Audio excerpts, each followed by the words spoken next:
Hello, আসসালামু আলাইকুম। Welcome to my YouTube channel. আশা করি তোমরা সবাই ভালো আছো। তো আজকের ভিডিওটিতে সারাদিন কি করলাম ও একটা মজার রেসিপি তোমাদের সাথে শেয়ার করব, যেটা একবার খেলে বারবার খেতে ইচ্ছা করবে ও বেসিক্যালি আমার কথা তোমাদের মনে পড়বে।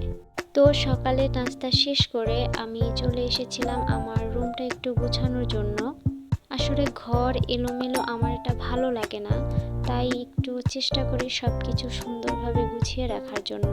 আসলে সব কিছু গুছানো থাকলে মনটাও ভালো লাগে। কথা বলতে বলতে আমি আমার বিছানাটা গুছিয়ে ফেলেছি। এই যে দেখো, এখন এই অবস্থা। কাজের ফাঁকে আমি একটু চকলেট খেয়ে নিয়েছিলাম, আর আমার টেবিলটাও একটু অগোছালো ছিল, এটাও আমি সুন্দরভাবে একটু গুছিয়ে নিয়েছি। এই তো ফাইনাল লুকটা দেখো, এখন কত সুন্দর দেখাচ্ছে। চলো এবার তাহলে রেসিপিতে যাওয়া যাক। বলো তো এটা কিসের ভর্তা? এটা রসুনের ভর্তা। এটা একবার খেলে তোমাদের বারবার খেতে ইচ্ছা করবে, এটা আমি গ্যারান্টি দিচ্ছি। তো এই তো আমি সুন্দরভাবে রসুনগুলো এবং মরিচগুলো কেটে ধুয়ে নিয়েছি। এখন শুকনো মরিচের পালা। আসলে ভর্তা বানাবো আর শুকনো মরিচ দেবো না, এটা তো কখনোই হয় না। ভর্তা এবং শুকনো মরিচের কম্বোটা সবসময় থাকে। এই তো চুলাতে আমি প্রথমেই মরিচগুলো টেলে নিচ্ছি, আর এরপর আমি রসুনগুলো টেলে নিব সুন্দরভাবে। আসলে এটা টালার উপরে ডিপেন্ড করে, যত সুন্দরভাবে টালা হবে তত সুন্দর খেতেও ভালো লাগবে। আর এটা তো মারাত্মক মজা। তোমরা একদিন এভাবে ভর্তা বানিয়ে খেও, তারপর আমাকে বলো যে এটা মজা না কি মজা না। এই তো আমি পেঁয়াজ রসুন সব কিছু একভাবে টেলে নিয়েছি। এখন এটা ভর্তা করার পালা।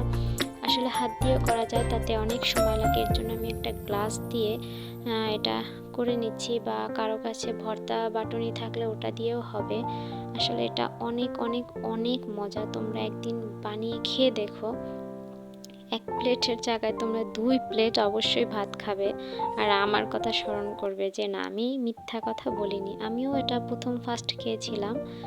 এই তো তারপর মরিচগুলো সুন্দরভাবে হাত দিয়ে মেখে নিয়েছিলাম। আসলে এটা আমার ভাইয়ের রেসিপি, আমাকে বলছিল যে এটা নাকি অনেক মজা। আমি বিশ্বাস করিনি, কিন্তু খেয়ে আমি তারপর তোমাদের সাথে শেয়ার করলাম। এই তো হাত দিয়ে সুন্দর করে সবগুলো মশলা মেখে নেওয়া হচ্ছে। এটা যত সুন্দর করে মাখা হবে খেতেও তত ভালো লাগবে। আর রসুন তো শরীরের জন্য খুবই ভালো, এটা হার্টের জন্য অনেক উপকারী, ও রসুন মুখের রুচি বাড়াতে অনেক সাহায্য করে থাকে। আর এই তো আমার মাখা প্রায় শেষের দিকে। আর দেখো এখন কত সুন্দর দেখাচ্ছে, খেতেও কিন্তু অনেক ভালো। আর শেষে বলি যে আমার ভিডিওটা যদি তোমাদের ভালো লেগে থাকে, অবশ্যই আমার চ্যানেলটা সাবস্ক্রাইব করে আমার পাশে থাকবে। তো আজকের এই পর্যন্তই। আল্লাহ হাফেজ।